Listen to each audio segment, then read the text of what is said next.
जैसे कि अभी मॉनसून को लेकर काफी चिंताएं देखने को मिल रही है और धान की रोपाई का समय भी है, तो ऐसे में व्यापारियों के दिमाग में कोई चिंता चल रही है? क्योंकि जिस तरीके की खबरें निकल कर आ रही हैं कि अल नीनो इस समय ज्यादा गहरा सकता है और ऐसे में धान की रोपाई इससे इफेक्टिव हो सकती है, तो इसको लेकर कोई अपडेट आपके पास?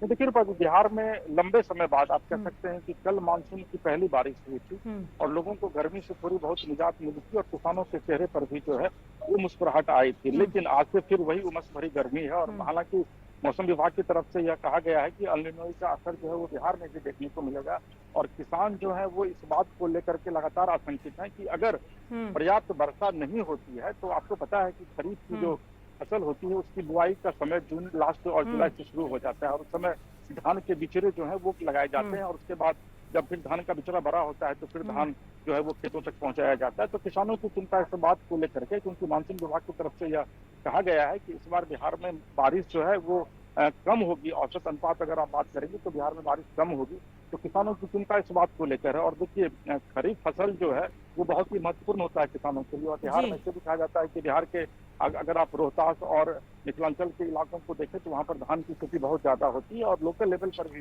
धान जो है रोहतास का यहाँ पर चावल जो है वो बहुत ज्यादा उसकी बिक्री भी होती है। तो ऐसी स्थिति में अगर बारिश कम होती है तो निश्चित तौर पर खरीफ की फसल को इसका व्यापक असर पड़ेगा और किसान मायूस होंगे। हालांकि जिस तरीके से कल बारिश हुई है और अल नीनो का असर जो है वो बिहार पर देखने को कहा जा रहा है कि वो मिलेगा और अगले 12 घंटे में बिहार में मूसलाधार बारिश होगी। अगर ऐसा होता है तो निश्चित तौर पर किसानों के जो मुरझाए हुए चेहरे हैं वो फिर से खिलेंगे और धान का जो बिचड़ा है उसकी बुआई पर्याप्त मात्रा में जो है वो खेतों में हो जी।